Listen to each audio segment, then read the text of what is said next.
Hello friends, welcome back to my channel. मैं हूं अफशा रज़ा और आज हम इस वीडियो में पढ़ेंगे लॉ ऑफ टॉड का एक topic volenti non fit injuria.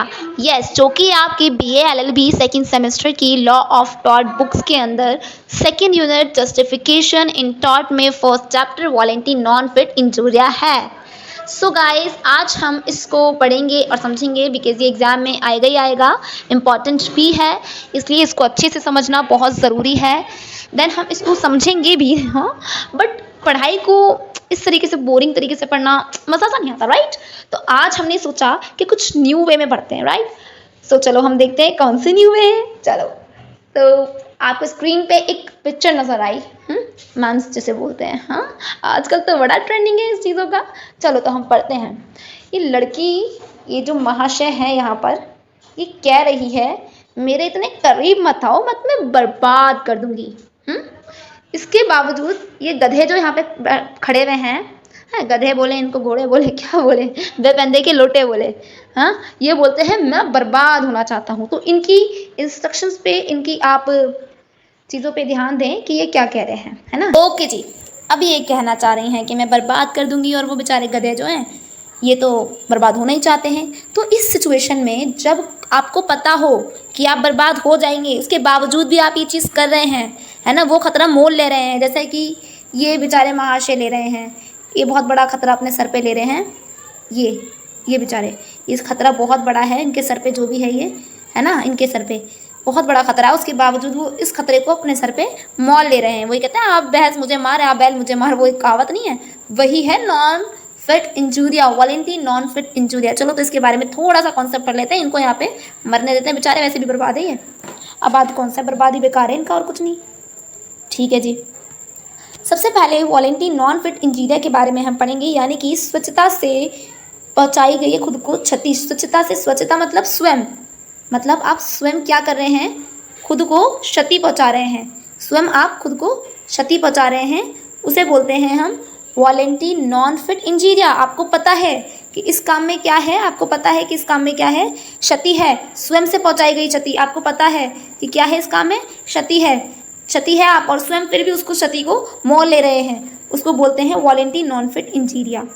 ठीक है, तो स्वच्छता से उठाई गई क्षति पर वो हमारे लिए क्या होगा, उसमें फिर हम क्या बोलेंगे कि ये क्षति नहीं है ना, जानबूझ कर की गई, यानी कि कंस्टेंट मस्ट बिफोर, सहमति की मुक्ति हो, वहाँ पे सहमति हो उसकी।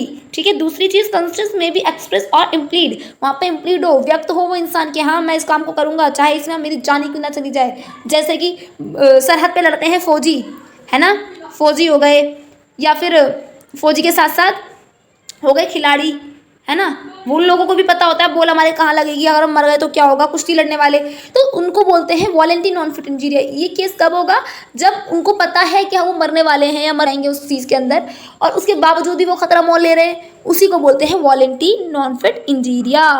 ठीक है, इसके बाद बात करते हैं, और वो चीज़ वैध भी हो। अब इसके अंदर केस आएगा किसका, इसके अंदर स्मिथ बेकर का केस आएगा, स्मिथ वर्सेस बेकर। हाँ जी, तो पहले थोड़ा सा पढ़ लें वॉलेंटरी के बारे में। देखो, हम suffered voluntary by the consent of the plant is not actionable. Okay, जब उसने वॉलेंटरी नॉन फिट इंजीरिया कहा है, मान लो एक पर्सन है यहाँ पर, ठीक है, उसने साइन किया है वॉलेंटरी नॉन फिट इंजीरिया, ये मैदान में इसको खेलना है, ठीक है, उसने यहाँ पर बोला कि वॉलेंटरी नॉन फिट इंजीरिया में उसने साइन किया है, वो केस इसको करना चाहता है ये, तो प्लेंटिफ जो है वो नॉट एक्शनेबल होता है, यानी कि इसको कोई क्षति पहुंची, इसके चोट लग गई या कुछ हुआ, इसके यहाँ पे इंजरी आ गई, कुछ हुआ, तो ये केस नहीं कर सकता, ये किसी के खिलाफ केस नहीं कर सकता, क्योंकि इसको ऑलरेडी पता था कि क्या होगा, इसके चोट लग जाएगी, तो ये केस करने वाला एक्शनेबल नहीं होता।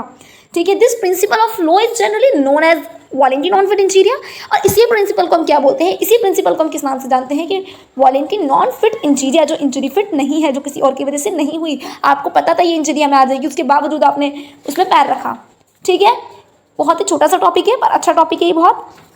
इसके अंदर हम एक केस पढ़ेंगे, स्मिथ वर्सेस बेकर का केस है। In this case the plaintiff कौन होता है, पहले आपको ये समझना जरूरी है ना। प्लेंटिफ जो होता है, जो केस कर रहा होता है, वो होता है वादी यानी जो केस कर रहा है, और डिफेंडेंट कौन होता है, डिफेंडेंट होता है प्रतिवादी यानी कि जो जिसके ऊपर केस डल रहा होता है वो होता है प्रतिवादी। ठीक है, ये इसके ऊपर करेगा केस, ठीक है, ये करेगा इसके ऊपर केस और ये पिटेगा बहुत बुरा जब केस हो जाएगा तो। ठीक है, ये प्रतिवादी है। देन तो इसमें in this case plaintiff was workman employed by the defendant on working a drill of the purpose of cutting a rock. ये क्या करता है, ड्रिल का काम करता था। ठीक है, ये ड्रिल का काम करता था। कौन, प्लेंटिव, एक मिनट, प्लेंटिव ड्रिल का काम करता था। ठीक है, ये रहा वर्कमैन कहाँ था, वो ड्रिल में था। तो ड्रिल का काम था खुदाई वगैरह का काम, वहाँ पे पर्पस से कटिंग वगैरह करना था इसका काम। बाय द हेल्प ऑफ कौन, अब क्या हुआ, हेल्प ऑफ क्रेन से वो काम करता था, स्टोन वगैरह निकालना, वो खदानों में काम करना। Being converted from side to the other end each time when plaintiffs had while he was busy in his work a stone fell from the corner। ठीक है, एंड हिज वर्क स्टोन, और फिर क्या हुआ अचानक से वो एक बार स्टिल ड्रिल कर रहा था, स्टोन का काम अपना कर रहा था, क्रेन आकर इसके ऊपर गिर गई। ठीक है, यहाँ पर नेग्लिजेंट हुआ, नॉट वर्किंग। अब आप कहोगे कि भाई क्रेन गिरी कैसे, यहाँ तो नेग्लिजेंस हुआ है ना, गिरी कैसे, ये उनका कर्तव्य था, जो वहाँ पे क्रेन पर काम कर रहे थे उनका कर्तव्य था कि उस क्रेन को ढंग से बांधे रखें, या जो भी है वहाँ पे कुछ भी अगर खराबी आ रही तो उसे ठीक करा, उनका कर्तव्य था। अब प्लेंटिव जो था भाई स्मिथ, वो तो इंजरी में आ गया है ना। अब जब वो प्लेंटिव इंजरी में आया तो वो अब क्या उनके खिलाफ केस करेगा, जिन्होंने क्रेन गिराई है, क्रेन जिसने गिराया उसके खिलाफ केस करेगा, नहीं कर सकता, क्योंकि उसने पहले ही इस काम को करने के लिए क्या कर दिया था, जोखिम सर उठा लिया था आपने, तो इसलिए वो अब इनके खिलाफ केस नहीं कर सकता। ठीक है जी, जैसे कि यहाँ पर हम साफ साफ वर्ड्स में दे सकते हैं, the house of leaders help that the principal had not voluntary undertaken the risk, है ना। तो इस प्रिंसिपल में खुद है कि आपने अंडरटेक किया है रिस्क को, आप खुद से स्वच्छता से क्या उठा रहे हैं, आप छत्ती उठा रहे हैं खुद, आपको पता था कि आपके साथ ऐसा हो सकता है, फिर भी आपने कहा कि नहीं मैं काम करूंगा, तो यहाँ पर नेग्लिजेंट का कोई भी केस नहीं होगा। वो नेग्लिजेंट अगर आप उसके खिलाफ करोगे, इसके खिलाफ कर रहे हैं आप नेग्लिजेंट, तो वो आपके खिलाफ करेगा वॉलेंटी नॉन फिट इंजीरिया। अगर आप इसके खिलाफ क्या कर रहे हैं, आपने कहा कि इसने मेरा सर फोड़ा, है ना, आप इसके खिलाफ नेग्लिजेंस कर रहे हो, तो ये आपके खिलाफ क्या कर देगा, ये आपके खिलाफ वॉलेंटी नॉन फिट इंजीरिया कर देगा। ये कहेगा नहीं देखो इससे हमने बोला था कि भाई ऐसा होने वाला है, तेरे साथ ऐसा हो जाएगा, यहाँ पे वैसे भी खतरे का काम है, आप नहीं करो। इनने वॉलेंटी नॉन फिट इंजीरिया फिर भी उठाई, इसे पता था कि इसके साथ ऐसा हो सकता है, बावजूद इसकी उसने क्या करा, अब भी इसने जोखिम उठाया, उसी को क्या कहते हैं, वॉलेंटी नॉन फिट इंजीरिया। जैसे आप इस केस को पढ़ लेंगे, इंग्लिश वाले बच्चे स्क्रीनशॉट ले लीजिए, देन अगर हिंदी मीडियम वाले इसको और अच्छे से समझ लेते हैं, कोई बात नहीं अगर आपके समझ नहीं आया तो। स्मिथ वर्सेस चार्ल्स बेकर 1891 का ये केस है। केस समरी इसकी हम सुनेंगे, जैसे कि आपको बेचारे का मुंह हाथ पैर सब टूटा हुआ है और ये आपको दिख भी रही है मशीन, है ना। तो वॉलेंटी नॉन फिट इंजीरिया की स्थिति में स्पष्ट किया है कि वादी अपनी धारणा बिना जोखिम, ना केवल ज्ञान है, स्टोन कवरी केस भी है ये। वॉलेंटी नॉन फिट इंजूरिया का अर्थ है यदि कोई व्यक्ति किसी जोखिम भरे कार्य में भाग लेने के लिए सहमति देता है तो वह बाद में अधिनियम की अवधि के दौरान उसे हुई चोट के बारे में शिकायत नहीं कर सकता। अगर वो वॉलेंटी नॉन फिट इंजूरिया का सहमति देता है, वो अपना जोखिम भरे कार्य में भाग लेने की सहमति देता है, तो बाद में वो शिकायत नहीं कर सकता। ठीक है, यही वॉलेंटी नॉन फिट इंजूरिया के अंदर है। स्मिथ के केस में क्या हुआ था, इसमें एक कर्मचारी था जो पिछले 2 महीने से चार्ल्स बेकर एंड सन, ठीक है, इनका नाम था चार्ल्स बेकर एंड सन, इनका नाम था, जिनकी कंपनी में वो काम कर रहा था, ठीक है, द्वारा पत्थर की ड्रिलिंग साइट पर कार्यरत मतलब वर्क कर रहा था। ठीक है, इसके बाद क्या होता है, क्रेन द्वारा उसके ऊपर पत्थर गिरने वादी गंभीर रूप से घायल हो गया, जिसके उपयोग पत्थरों को उठाने से अपराधित करने के लिए किया गया। ठीक है, उसका उपयोग फिर किसके लिए किया गया, पत्थरों को भाई करने लगा, वो क्या पत्थर गिरने से पत्थर गिरा और वो घायल हो गया। फिर जो मशीन थी उसका उपयोग किया गया पत्थरों को उठाने और प्रेरित करने के लिए किया गया। अति के ऊपर जीविंग कोई पूर्व चेतावनी नहीं दी गई। अन्य कर्मचारियों ने एक प्रबंधक मुद्दे की शिकायत की, उन्होंने कहा कि गलत है, बच्चे पे लेबर पर गिर गया भाई पत्थर और उसको लग गई चोट, तो ये तो बहुत गलत है, आज इस पे गिरा है कल हम पर गिरा दिया, फिर क्या होगा, उनसे कोई लापरवाही कम करें जो भी पत्थरों का काम कर रहे हैं, और भाई अपने काम पे तवज्जो दें अच्छे से। हाँ, वादी ने प्रतिवादी पे मुकदमा किया। प्लेंटिव जो था बेचारा, जो स्मिथ था उसने इसके ऊपर चार्ल्स बेकर के ऊपर क्या किया, प्रतिवादी यानी कि मुकदमा करा, उसने वादी को मुआवजा मिला। ठीक है, प्रतिवादी द्वारा संभागीय न्यायालय अपील खारिज कर दी गई। इसने इसे प्रतिवादी अपील की अदालत में एक अपील को बरकरार रखा, जैसा प्रतिवादी की ओर से लापरवाही का कोई सबूत नहीं मिला।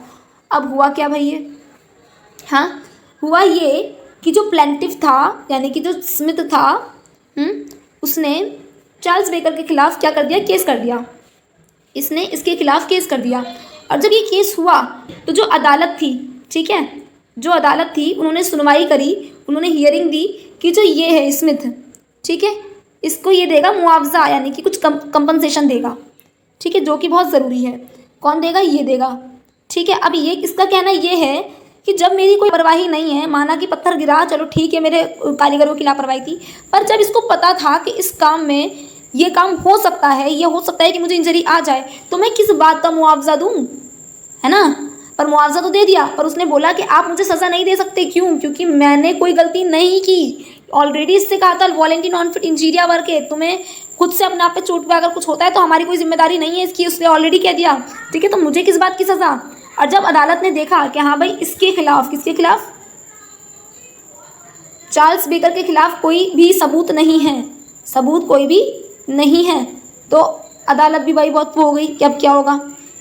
तो फिर क्या हुआ, इनने अपील को जारी रखा, किसकी चार्ल्स बेकर की अपील को जारी रखा। इन्होंने कहा ठीक है, इनके खिलाफ अभी कोई हमें सबूत नहीं मिला है, तो ये लापरवाही का कोई सबूत नहीं मिला, तो हम इन्हें कैसे सजा नहीं दे सकते, ठीक है। बात आती है विवाद की। वादी का तर्क है प्रतिवादी लापरवाह है, ठीक है। वादी कौन है? कौन है वादी? वादी है यहाँ पर जो प्रतिवादी है वो तो चार्ल्स बेकर है ना, और वादी कौन है यहाँ पे? स्मिथ, ठीक है।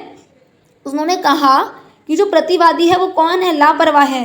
प्रतिवादी का तर्क है कि वादी पहले से ही ये जानता था कि काम खतरनाक था, इसलिए वह वॉलेंटी नॉन फिट इंजूरिया के अनुसार उत्तरदायी नहीं है, ठीक है। जब हमने पहले बता दिया था कि काम क्या है, खतरे का है, तो इसलिए मैं भाई जवाबदेही नहीं हूँ, ठीक है। आगे अनुपात और निर्णय। अब क्या अनुपात निकला, क्या निर्णय निकला? प्रतिवादी लापरवाही के लिए उत्तरदायी है क्योंकि वादी को चोट से बचाने के लिए प्रतिवादी द्वारा कोई उचित सावधानी नहीं बरती गई। प्रतिवादी क्या है? लापरवाही के लिए क्या है? उत्तरदायी है, क्योंकि जो वादी था, प्लेंटिफ था, है ना, स्मिथ था, उसने क्या करा? उसने जोखिम उठाया है ना, उचित सावधानी नहीं बरती इसने। तो वॉलेंटी नॉन फिट इंजीरिया यहाँ लागू नहीं होता क्योंकि वादी ने सहमति नहीं दी थी, क्योंकि जोखिम के बारे में केवल ज्ञान का मतलब जोखिम के लिए सहमति नहीं है। ये किसने बोला? थॉमस क्वार्टरमाइन ने। निहित सहमति पर विचार किया जाता है जब परिस्थितियां अनिवार्य रूप में समाप्त होती हैं। अधिनियम में स्वैच्छिक जोखिम शामिल है। जब तक उसे चोट नहीं लगी तब तक वादी को अपने सिर पर ज़मीन के बारे में पता भी नहीं था, है ना, कि मेरे सर पे कुछ ऐसा काम भी चल रहा है, इसलिए सहमति का सवाल सिर्फ सहमति नहीं था। मतलब ये कि उसे ये तो बताया गया। अब पता है केस में क्या होगा? केस में एक नया मोड़ आएगा। क्या? कि जो वादी है, यानी कि जिसके चोट लग गई यहाँ पे सिर पे, है ना, वो, और यहाँ पे कौन है? ये प्रतिवादी, जिसकी लापरवाही की वजह से बोल रहे हैं कि इसने मारी है, ठीक है। तो ये क्या कहेगा? ये कहेगा इसको पता था कि भाई चोट से लगनी है, लग जाएगी चोट, और ये कहेगा कि सिर्फ चोट का ज्ञान होना चोट लगने योग्य नहीं होता। इन्होंने मुझे सिर्फ ये बताया कि आपकी चोट लग सकती है, इन्होंने ये नहीं बताया कि सीधा पत्थर आके गिर जाएगा, आपके सर पे भी कोई काम हो रहा है, इन्होंने ये नहीं बताया। तो इसके लिए कौन है? ये जिम्मेदार है, मैं नहीं हूँ, ठीक है। तो यही हमारा वॉलेंटी नॉन फिट इंजीरिया कहता है, ठीक है। अब आपको इतना समझ में आया कि वॉलेंटी नॉन फिट इंजीरिया क्या है, कि बस स्वच्छता से उठाई गई क्षति, जैसे कि बेचारा ये है, ये बर्बाद होने वाले हैं तो इनको पता है कि मैं बर्बाद होऊंगा, पर इन्होंने फिर भी क्षति उठाई, कह रहे हैं कि हाँ होना चाहता हूँ बर्बाद, ठीक है। इसी को हम बोलते हैं volenti non fit injuria. So next video में मिलते हैं अब हम। Okay, God bless you. अच्छे से तैयारी कीजिए, पढ़िए, और हाँ, कोई भी वॉलेंटी नॉन फिट इंजीरिया उठाने की ज़रूरत नहीं है भाई, है ना। आ बैल मुझे मार, ये किस्सा आपके साथ नहीं होना चाहिए।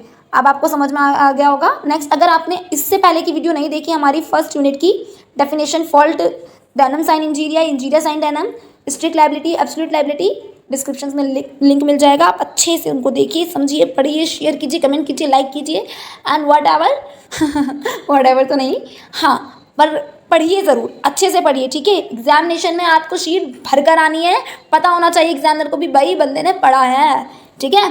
तो गॉड ब्लेस यू, खुदा हाफिज़, बाय, टाटा, ओके।